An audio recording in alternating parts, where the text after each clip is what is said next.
today's topic, we know research has definitely shown that nature is good for us. And whether through ecotherapy, forest bathing, therapeutic horse riding, medicinal plants, or just taking a walk outside, you can definitely reap benefits. But what do all of these terms mean, and what is some of the evidence that supports it? Well, today we are going to explore that and some other areas with our three amazing guests. We have Anne Markham Bailey. They all have many talents and many areas of experience, but I'll just quickly touch on a few. Anne is a writer. She's a yoga teacher, certified nature therapy guide, and other things as well. Dr. David Barnhart is a pastor. He is a certified nature and forest therapy guide as well. He is also about to finish his degree in clinical mental health counseling. And again, he has many more amazing talents. You'll enjoy hearing from him. And then one of my friends, Joy O'Neill, she is an executive director. She is the executive director of the Red Barn, which is a therapeutic writing center. And she also has other talents and things to contribute as well. So they're going to share with us their unique perspectives on how we can reap the health benefits of nature wherever we are. So at this point, I'm going to turn it over to Anne.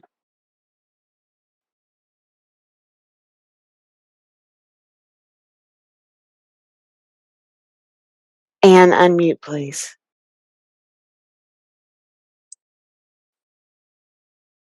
Okay, great.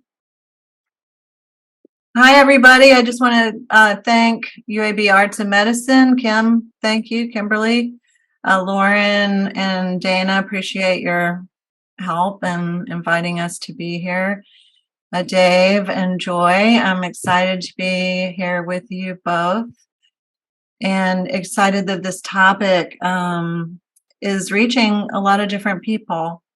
So it's Mental Health Monday, and I came into the world of forest bathing by my typical circuitous path, a lot of veins running in my background, a lot of interests.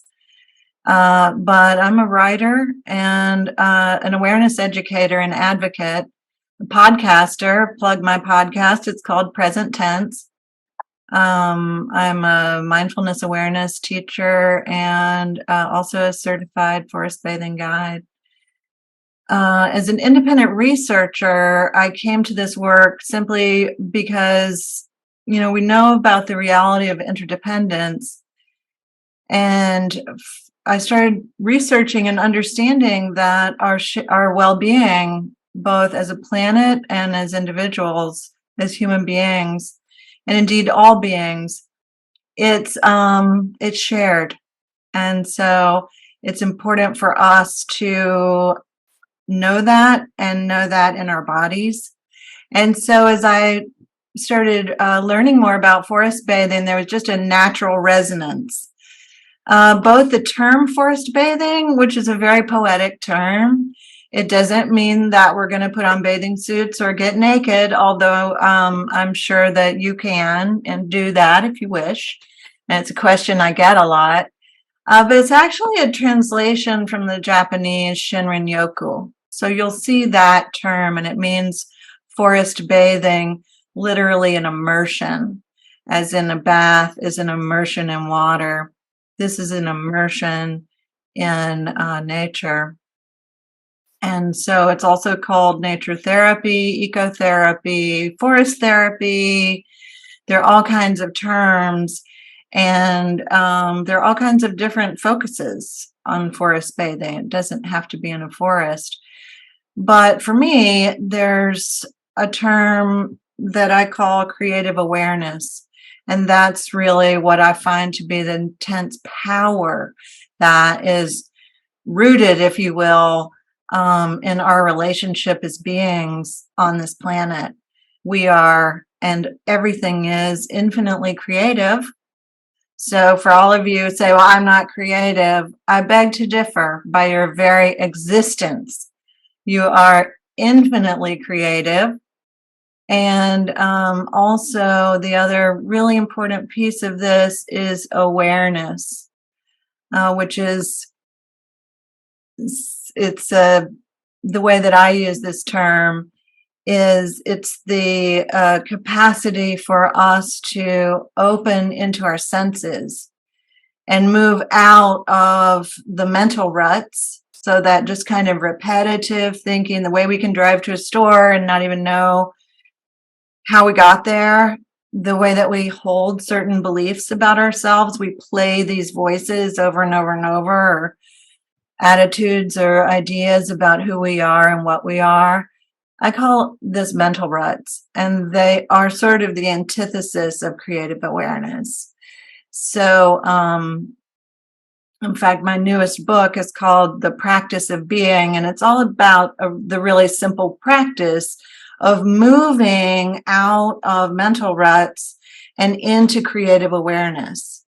So we use the term nature, and in forest bathing certification, Dave knows this, we're taught not to use this word because there's a term called the more than human world, that there's not a separation between humans and nature. And it's very logical when you actually look at it. But most of us have been taught that there is a huge separation. And we that's one of the ways that we fall into these mental ruts and are not aware of the vast creativity of being that supports the well-being of both the planet and of ourselves. I wanted to touch just for a moment on some of the research, and Dave's going to go, I think, into more research as well that points to the benefits of forest bathing. One of the primary things that impresses me is that happiness has been shown to increase through scientific research. Happiness increases optimism, feelings of optimism, our ability to have insight, which is also a byproduct of meditation practice. There are physical results as well, lower blood pressure, boosting the immune system, reduction in anxiety. These are if you look up or Google benefits of forest bathing, you'll find all of these. But for me, just recently, I heard a piece and then read the article about a Harvard study. It's the oldest study on happiness that's been done. And it started in 1938, and 724 people participated in it. And they didn't find that financial success was the root of happiness, did not find that material success was the root of happiness, but rather found that deep relationship was the primary indicator of happiness and long life. And that really struck me because part of what I experience as a forest bathing guide is this very profound connectivity that is available to all of us, every single one of us, as we move out of these ways that we're stuck in our mind and into our awareness through the senses. We really are able to very deeply connect with being alive. And this research project coming out of Harvard started in 1938 really seemed to point to that as well. And Friday night, I was reading this. I read the New York Review of Books, and I read this piece that was a review by Verlin Klinkenborg. It's a review of a new book called Elder Flora, A Modern History of Ancient Trees by Jared Farmer. And fascinating review, and looks like fascinating book. But one of the things that really struck me was talking about that atoms are equally old that are found in ancient trees and also in us. So she put forth this notion of kinship. That kinship is not just between humans, but is in all of being. And it's this kinship that is, again, that deep connectivity.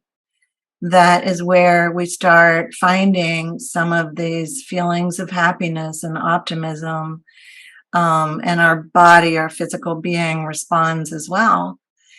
So those are two recent pieces that I thought were really, really interesting.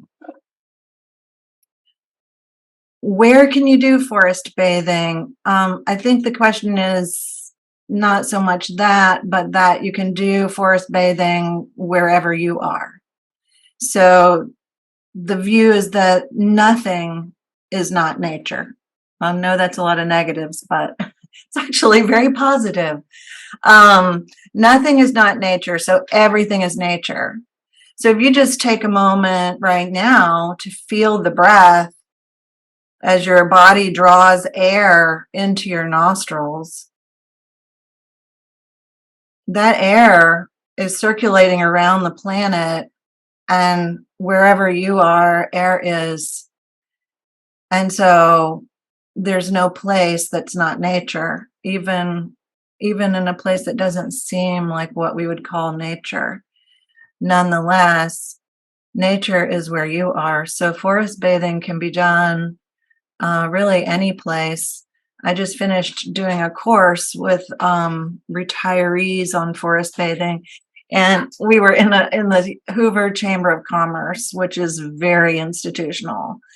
But we did flower gazing, and we did deep smelling of herbs, and we did a lot of things that were similar to being in a forest setting for forest bathing. And it was really interesting to do it that way and very possible.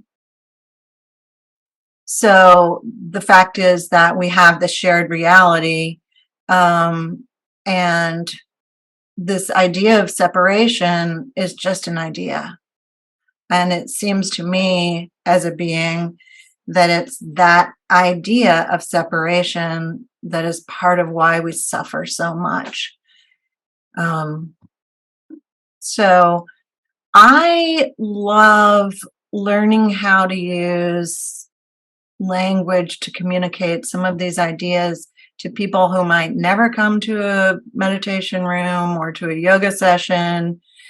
But because we're beings, because we have the shared reality, this is relevant for everybody on the planet. I've worked in the recovery communities. I like developing corporate wellness programs. I think that's really interesting to work in institutional contexts. And mostly I really like working with people who suffer, which is all of us. So I've worked in parks and forests and classrooms and in institutional environments. Anywhere where we are, we can do ecotherapy / forest bathing / nature therapy. It's simple to start a practice. One simple way that we did in our certification training was to create a sit spot. And I've got a link. I think Dana was going to share some links that are, this is an info session that's happening on March 29th from 6 to 7 p.m. If you go to my website, annmarkhambailey.com/programs, you'll find the registration link for this session, and also for some forest bathing programs that are coming up in the next couple months. And as well, there's some links for questions, and if you want to engage with me, Dana also has, there's some links for that I think she's going to share with the group. So that is, that's what I've got. And are we going to move to Dave, or I'll just say thank you everybody for listening? Yes, thank you, Anne, so much. Yes, now we'll turn it over to Dave.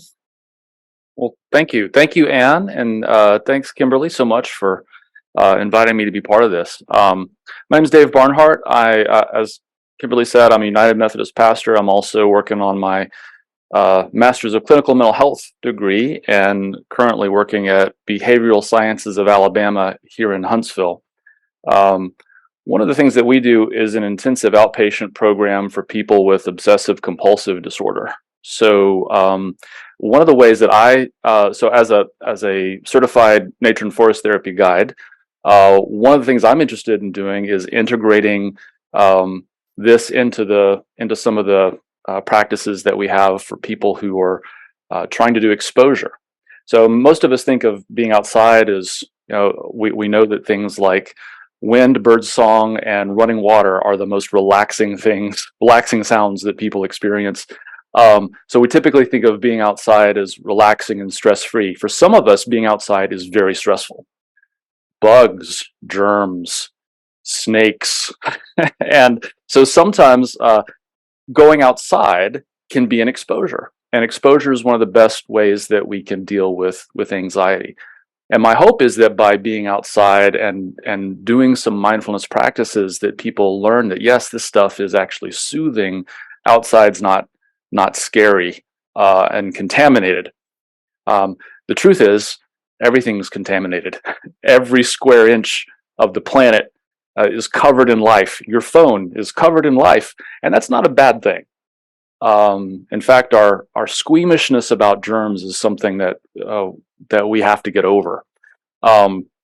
Anyway, that's kind of beside the point. I got into nature and forest therapy. I started doing the program through the Association of Nature and Forest Therapy Guides, which you can look up online. It's ANFT is usually the abbreviation, Association for Nature and Forest Therapy. I started doing it during the pandemic in part to deal with my own climate grief. Climate change grief is something that we know a lot of people are experiencing. And I kind of liken it to the way a spouse grieves when they learn that their partner has a terminal illness, and worry about the future, anxiety about the grief that I'm going to experience prevents me from enjoying the time that I have with the person. And I feel like a lot of us are in that state with the planet right now. We feel we hear all the doom and gloom, and we anticipate all the terrible things, and it prevents us from enjoying the absolute abundance and grace and fecundity of nature in the moment. Like, this is what we have right here, like this moment. And part of the practice of mindfulness outside, tuning into your senses, is really letting that data come in and receiving the love of the natural environment. That's can be a potentially very powerful thing.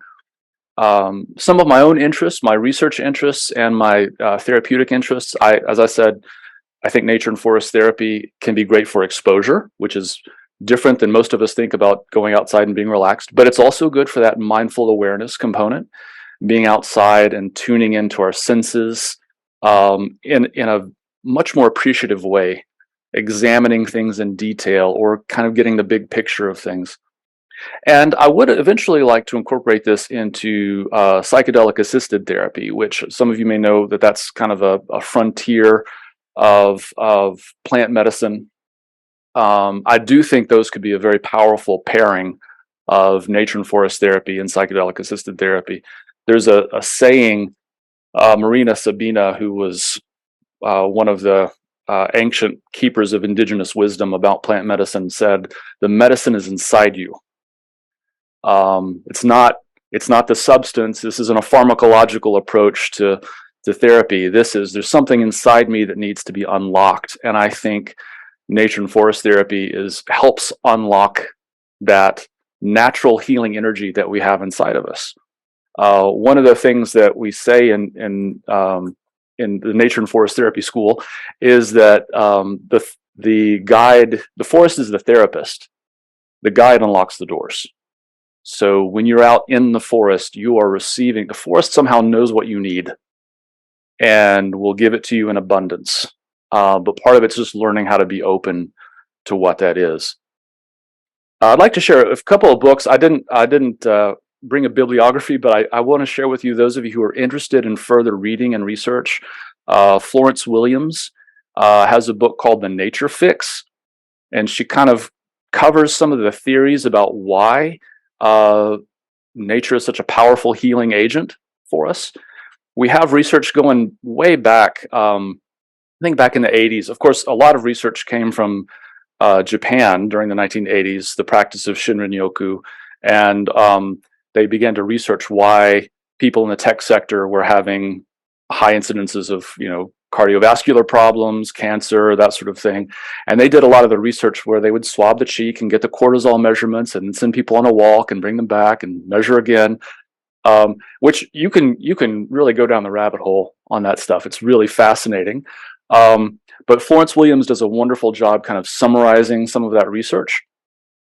We know things like in hospital rooms, a window that looks out over trees means people recover about 20% faster.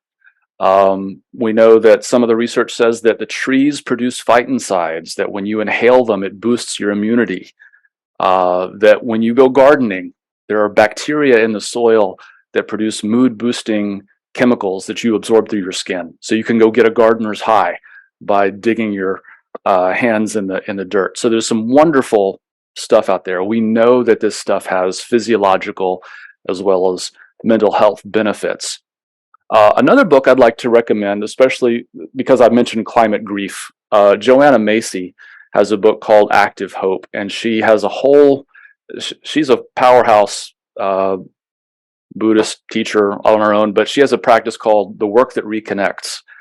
And part of that is, like Anne was talking about, it's this deep connecting, reducing the illusion that I end at my skin and the universe begins out there, that you are part of a world that's more than human, that's a more than human world, and you're an expression of it. One of the things we talk about in Nature and Forest Therapy Guide training is that, rather than talking about the human world and the natural world, to talk about the tamed world, which, for those of us living in the tamed world, nature is what you walk through on your way to your car to go to work, right? So we move from one box to another box to another box. But there's the tamed world, and then there's the more than human world, of which human beings are a part. And when we talk in those terms, I think it changes our perspective a little bit, to help us to be better stewards of all that we're given, but also to connect with things in a deep way. There was another book I had written down, but I've suddenly The Secret Life of Trees, and something you mentioned struck. I can't remember the author now. Wonderful book about how some of you may have heard about the Wood Wide Web, the network beneath the soil that allows the trees to communicate with each other and support one another. And I think there's a lesson in that for not just personally, but for policy. I like thinking in terms of systems and big pictures. So for me, part of this addressing my climate grief was about, I don't think we can browbeat and guilt people into caring about the state of the world. I think we have to help people fall in love with it. And so for me, this practice is part of fulfilling a mission of just helping people fall more deeply in love with the planet and with their own lives and the interconnection of those things. I think I'll go ahead and stop there because I want to make sure we got time for joy and for questions and that kind of stuff. But I'll summarize by saying that for me, this is deeply personal. That I do this for other people, but I mainly do it for me. And if there's any way I can encourage those of you to who want to start a practice of your own, or to take part in things like that Anna's offering, or other opportunities to connect deeply with the more than human world, I would love to do that. So. Thank you so much, Dave. I now have so many questions, but I'm going to hold them because I definitely want to hear from Joy, because she's bringing an additional component to this conversation. So, Joy, I will turn it over to you.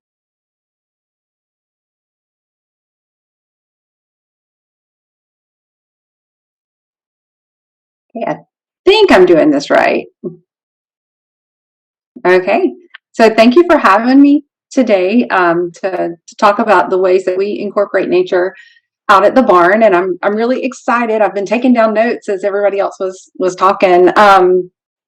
I first began working in the barn when we have 5 children, and they all loved being at the barn. It was a great place for our family, and as they grew older and I was no longer needed to drive carpool or run them back and forth or do all the things that I needed to do, I wanted to find a way to use that experience. And so our family started the Red Barn. And what we do is work with children who have physical, cognitive, and emotional disabilities or special circumstances, just going through a difficult time. And we have them out to ride horses.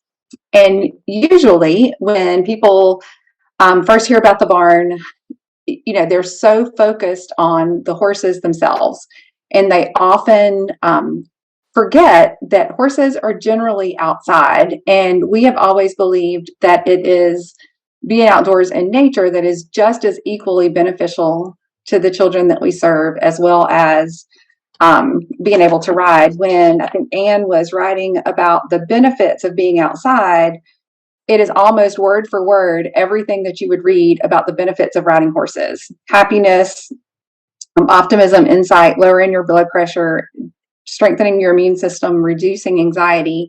Almost any research about riding horses is going to include those same things. And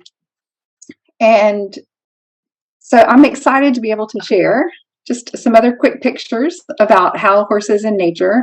So you can see this young boy as he's riding. He has had an incredibly traumatic background. He's been in many foster care homes, had a sibling, a twin sister to die from abuse.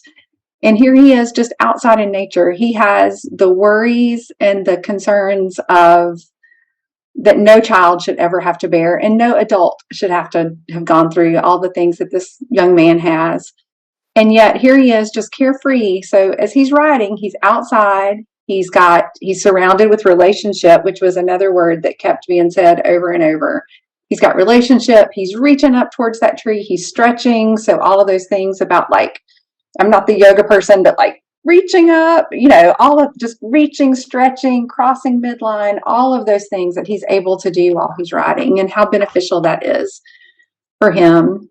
A lot of times children, as they ride at the end of their lesson, they just want to reach over and give a hug to their horse. So that's like another connection, relationship that keeps coming up. The warmth of the horse, the different sensory experiences of touching the mane and the horse's coat and its tail, and just all of those things. Somebody had mentioned the sounds of the wind, the birds, and the water.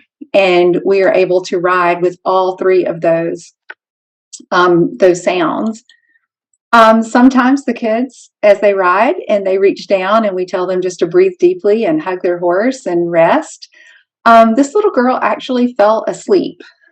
And I'm not sharing anything with y'all that we don't have permission from the parents to share.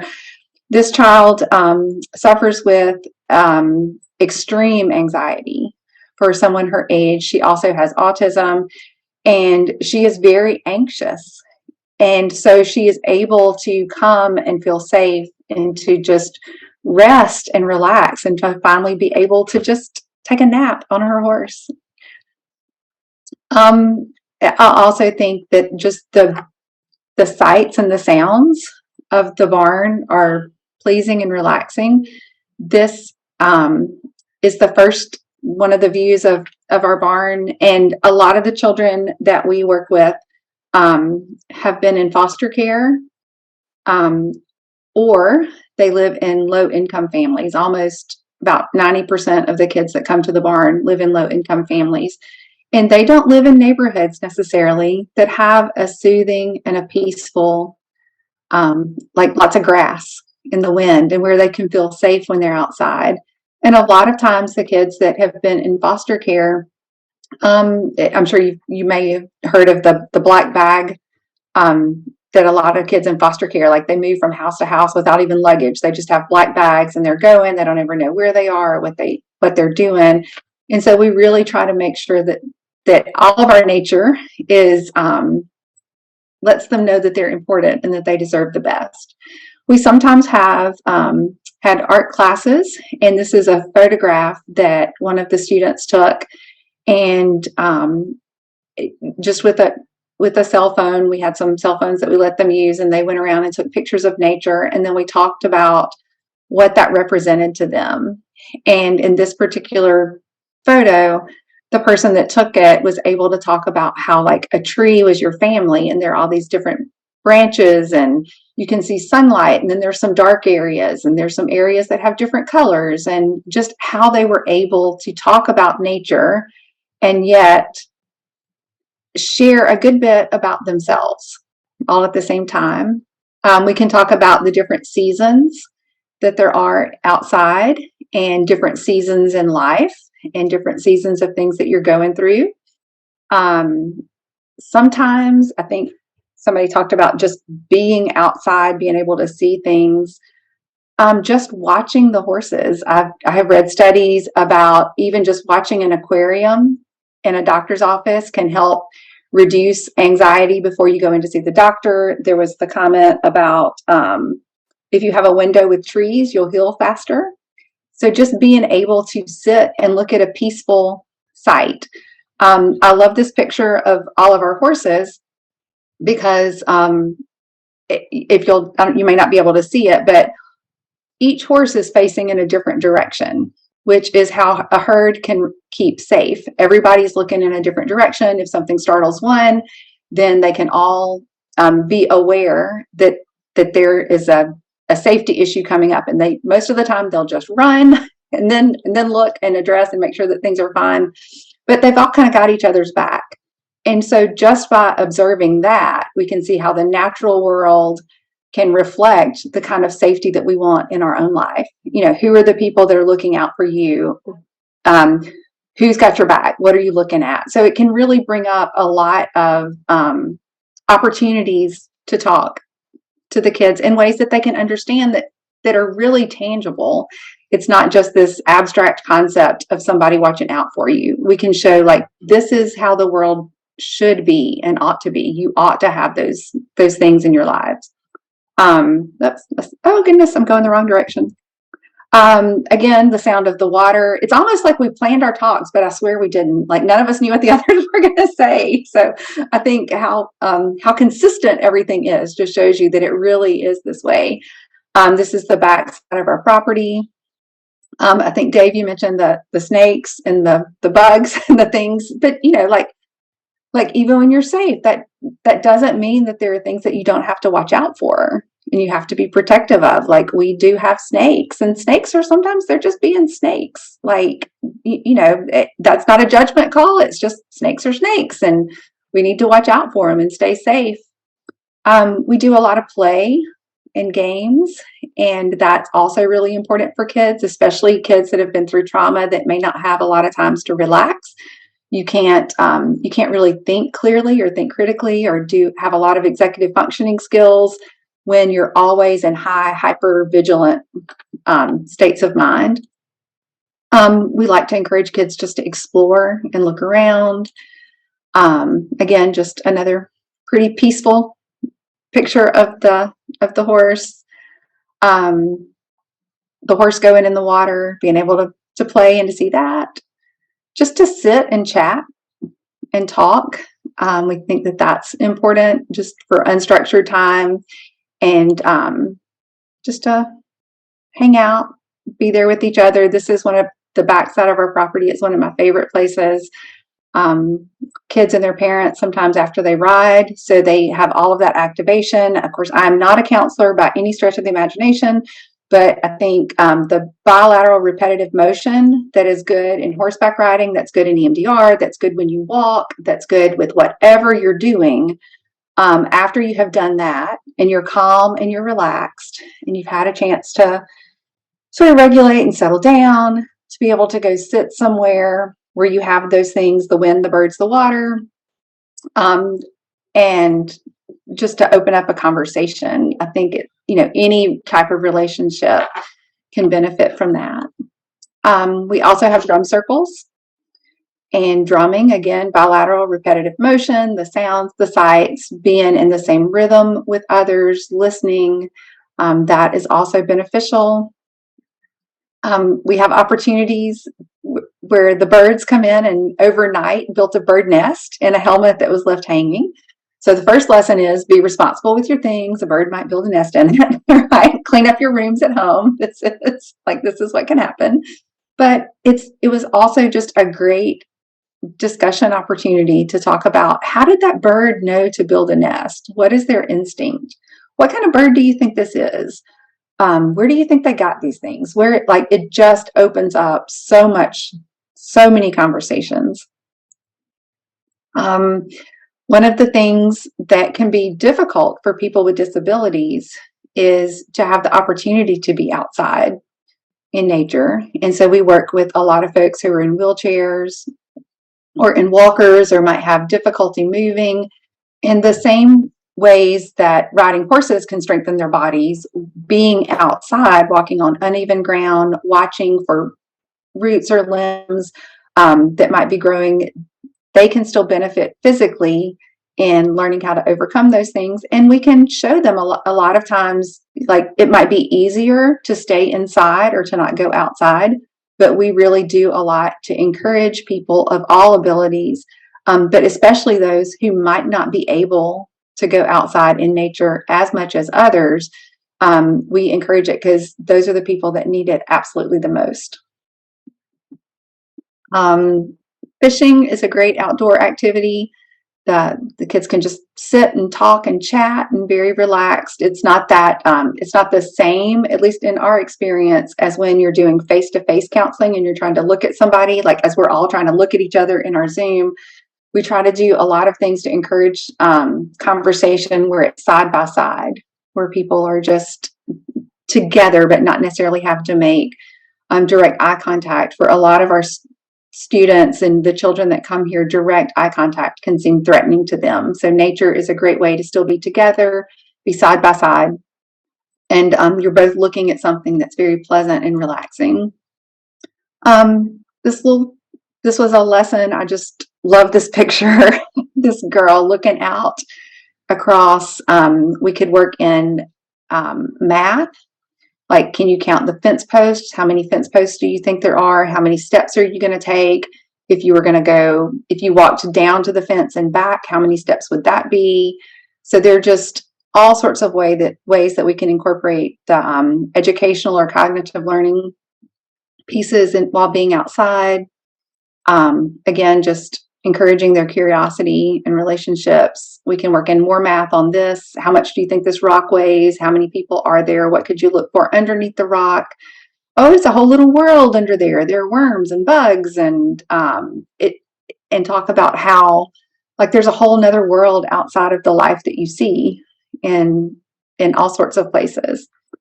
We can also work in labeling parts of the horse, parts of the outside. Cats, we have some cats. This is Xena. She's furry. We can talk about relationships with the cats. How are those different than the relationships with the horses? We have some goats. Goats are their own little world as well. The way that you interact with the fish, the goats, the cats, the horses, what skills are needed in all of those. And then this is another picture of responsibility, that the horses still have to be cared for. And sometimes it rains, but that's okay because we need the rain to make the grass. And then the grass is what the horses eat, and just how it all fits together. So that's a little bit about what we do. And I think I'm on time. So yay. Yeah, I was no, able to that's great. Yes, through all thank of you, that. Joy. I'm just, it's, and I love too what you were talking about, Joy, because, and I know about the Red Barn because I have been a volunteer there for a number of years, but that it's not, there's so many things. It's all aspects of wellness, and even, you know, and thinking about Dave too, because he is using and plans to continue to use nature, you know, to help achieve therapeutic goals. And I know at the Red Barn, that's the case too, because I know y'all work with occupational therapists and, you know, some counselors, Yeah. things like that. So, and just in an educational setting. And so there are just so many ways to incorporate nature, animals into all aspects of health and wellness. Of course, physical, mental, Yeah. emotional, you know, educational.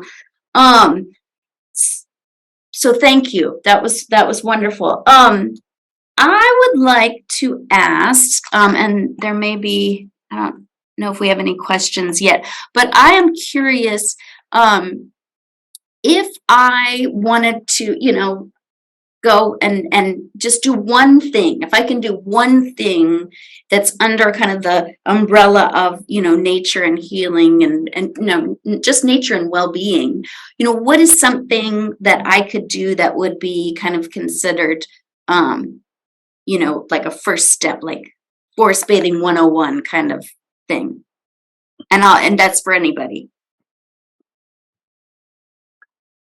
So Anne mentioned sit spot as a practice, and that's probably where I would go first. There's something magical that happens after you are in one. If you can go and be someplace and be still for about 20 minutes, that's when the other creatures decide that you're not a threat, and they start, you know, coming out. So take a journal if you want to take a journal. Sit somewhere for 20 minutes. Mhm. Practice some deep breathing.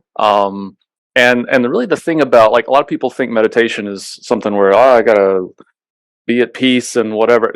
Meditation is just about noticing. So, like, I'm trying to notice what's going on in me. I'm trying to notice what's going on outside. You know, if it helps to close your eyes so you can focus on what am I noticing in my body? How do I feel sitting on this rock or bench or whatever? How, you know, you can just start noticing things. And then, you know, you spend about 20 minutes. Now, initial practice, like 5 minutes, you think, have I been here an hour or whatever? But the more you do it, the more it's like, now it's it's already been 20 minutes. I thought I'd only been here 5. So it's amazing how, like, over time, if you do a practice like sit spot, it becomes meditative, and the forest is the teacher. I mean, that's the thing. It's like, I go out here. It's not like, I grit my teeth so I can relax. You know, it's not that kind of thing. It's, I'm sitting here noticing things, and suddenly I find that the forest is teaching me. So being open, so just going there maybe without an agenda, being open, sitting, and then just engaging your senses. Absolutely. Yeah. I do something like, if someone really wants to meditate, I always refer them to the Mindfulness Awareness Research Center, MARC, at ucla.edu. That's, if you just want to Google Mindfulness Awareness Research Center, UCLA, it'll pull it up. But they've got some guided meditation. So sometimes if you want a little boost, you can listen to something. But I do think sit spot, to me, is like a foundational nature and forest therapy practice. Just go out and be someplace for 20 minutes. And like I said, 20 minutes, I don't know what it is about 20 minutes, but something happens at 20 minutes and stuff starts showing up.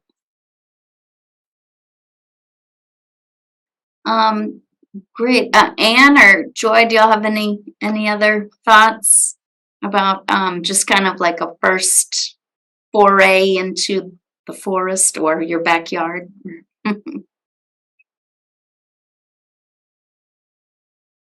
Let's see. I think definitely being outside is the best as somebody that's outside a whole lot.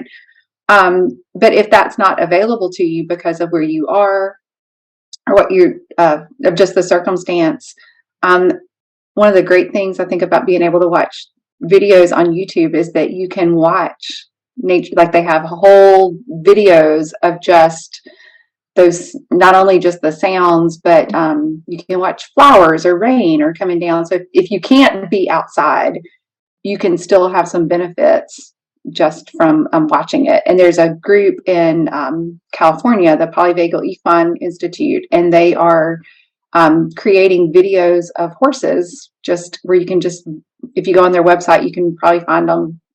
It's just a video of horses munching in the field, just grazing in the pasture, just interacting, and it's mesmerizing. It's like watching an aquarium.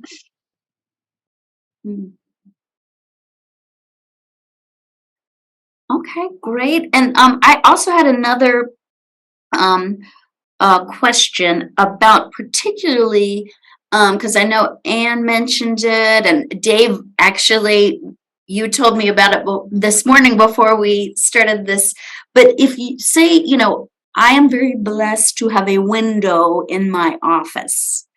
I have not always had that, and many of us do not have that, or we don't have the, you know, the beauty of being, you know, on a farm or a barn where, you know, so a lot of us work in cube lands or things like that. What are some, you know, maybe sitting for 8 hours or this, you know, that, what are some ways, creative ways, or, you know, that we can bring in, that we can, you know, take away that separation that so many of us think about as being so separate from nature? But, you know, how can, and we are physically sometimes, but what can we do? What can we do for those of us who don't have access to windows and things like that? Anne?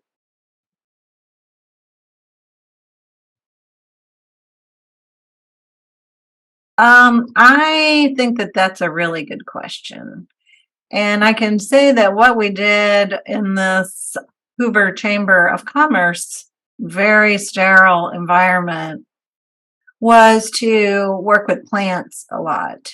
And so by bringing in cut mint, or in a room without light, probably you're not going to be able to bring in a potted plant, but you can bring in flowers or plants that give us off scent.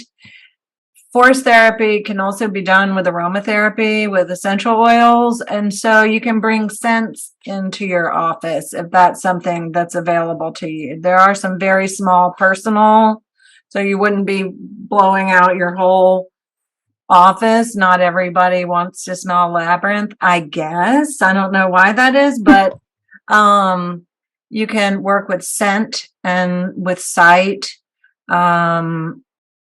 A low grade kind of the sound of water could be something that is workable in that kind of environment.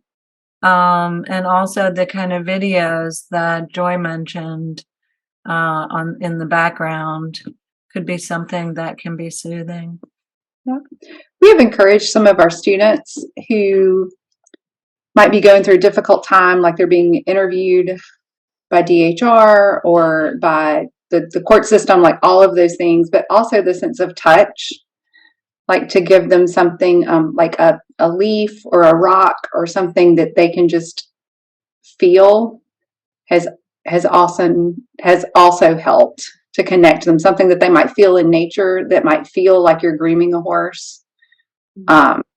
And we have been told that has helped them, you know, to be able to kind of take themselves back to that place where they might have felt that before, which is the happiness of being outside.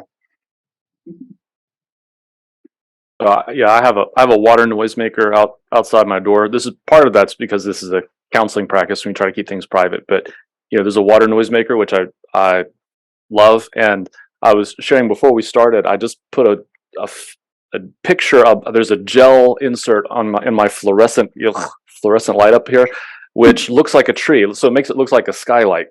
Cool. So I don't have a window in my office, and so I try to compensate with that. So that's helpful because I can look up and there's a tree there, and then I've got the sound of water. I can fool myself into having that response. That's great. Yeah, those are great suggestions. So again, just engaging our senses, like, to connect us back, even if we can't be in the forest. Or in nature. We do have a few questions. So first one for Anne. Do you ever offer any free tours or discounted rates for people with low incomes that want to experience some of what you're offering?